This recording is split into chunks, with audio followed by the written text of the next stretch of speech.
Perkenalkan, kami dari kelompok 4. Di sini kami akan menjelaskan tentang cybercrime dan Undang-Undang ITE. Perkenalkan, saya Satria Jovanka. Saya Rizka Oktaviani. Saya Rustia Bustina. Saya Julia Awalita. Saya Klujen Duka. Saya Abdul Setiawan. Oke, selanjutnya silakan tonton video kami. Baik, di sini kami menjelaskan materi tentang cybercrime dan Undang-Undang ITE. Cybercrime adalah tindakan pidana kriminal yang dilakukan pada teknologi internet atau bisa disebut dengan cybercrime space, baik yang menyerang fasilitas umum di dalam cyberspace ataupun kepemilikan pribadi. Secara teknik, tindakan pidana tersebut dapat dibedakan menjadi offline crime, semi-online crime, dan cybercrime. Masing-masing memiliki kriteria tersendiri. Namun, perbedaan utama antara ketiganya adalah keterhubungan dengan jaringan informasi publik atau internet. Selanjutnya akan dijelaskan oleh The Prevention of Crime and the Treatment of Offliners di Havana, Cuba pada tahun 1999 dan di Vienna, Austria tahun 2000 menyebutkan ada dua istilah yang dikenal. Cybercrime dalam arti sempit disebut computer crime, yaitu perilaku ilegal atau melanggar yang secara langsung menyerang sistem keamanan komputer atau data yang diproses oleh komputer.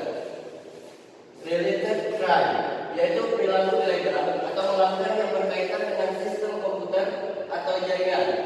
Cybercrime dalam arti luas disebut komputer. Motif cybercrime, motif intelektual dan motif ekonomi. faktor penyebab munculnya cybercrime. A. Kurangnya sosialisasi atau pemahaman baik dari masyarakat umum seperti sekolah atau edukasi dari orang tua mengenai manfaat dari internet sehingga banyak penyalahgunaan yang terjadi. B. Semakin maju sebuah negara tapi tidak diimbangi kesejahteraan masyarakat, maka makin besarnya kemungkinan kesenjangan sosial terjadi. C. Makin maraknya sosial media, media elektronik dan media penyimpanan virtual sehingga membuat manusia menjadi semakin terganggu akan akses internet dalam kehidupannya. D. Gaya hidup. E. Kelalaian daripada manusia itu sendiri. F. Adanya keinginan pengakuan dari orang lain. G. Kian majunya teknologi dan mudah akses jaringan internet tanpa ada batasan waktu. Modus cybercrime. Yang pertama ada unauthorized access to computer system and service.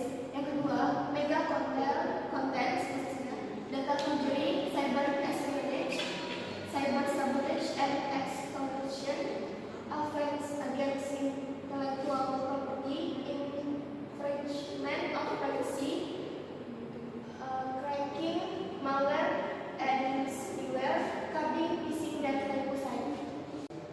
Undang-Undang ITE. Undang-Undang ITE atau Undang-Undang Informasi dan Transaksi Elektronik adalah ketentuan yang berlaku untuk setiap orang yang melakukan perbuatan hukum sebagaimana diatur dalam undang-undang ini, baik yang berada di wilayah hukum Indonesia maupun di luar wilayah hukum Indonesia.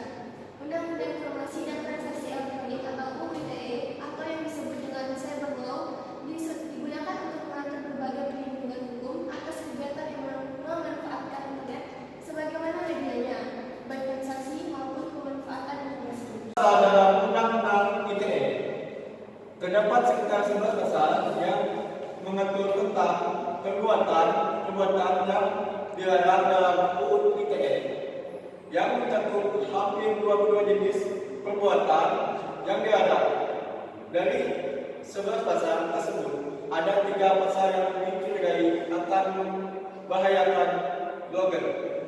Pasal-pasal yang mengatur larangan tertentu di dunia maya yang bisa saja dilakukan oleh seorang blogger tanpa dia sadari. Pasal-pasal tersebut adalah pasal 20 ayat 1 dan 3, pasal 28 ayat 2, serta pasal 45 ayat 1 dan 2. Dampak positif Undang-Undang ITE. Berdasarkan dari pengamatan para pakar hukum dan politik, Undang-Undang ITE mempunyai sisi positif bagi Indonesia. Misalnya, memberikan peluang bagi bisnis baru bagi para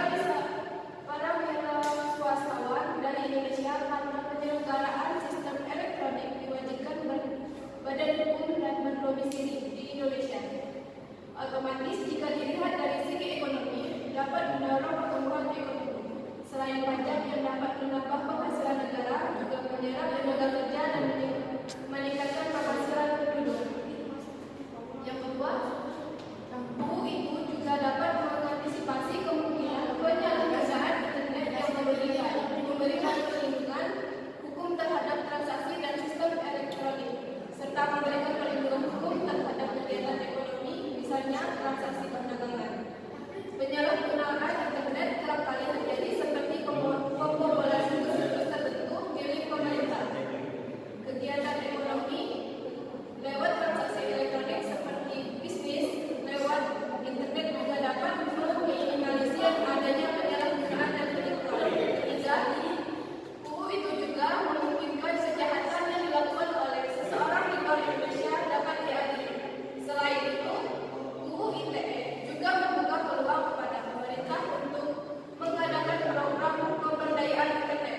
Misalnya, banyak daerah-daerah di Indonesia yang kurang tersentuh oleh adanya internet.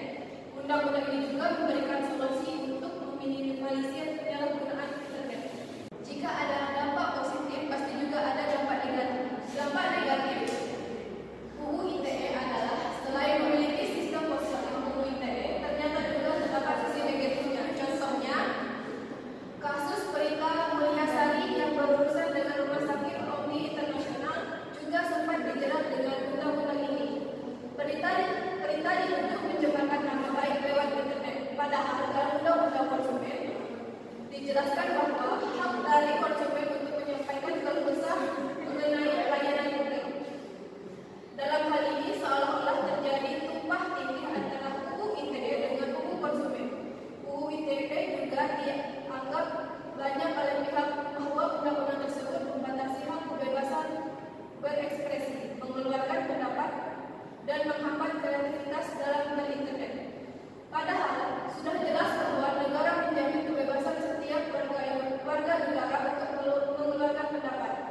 Undang-undang ini menimbulkan suatu polemik yang cukup panjang. Maka dari itu muncul suatu gagasan untuk merevisi undang-undang tersebut. Oke, sekian penjelasan video dari kelompok kami. Terima kasih. Wassalamualaikum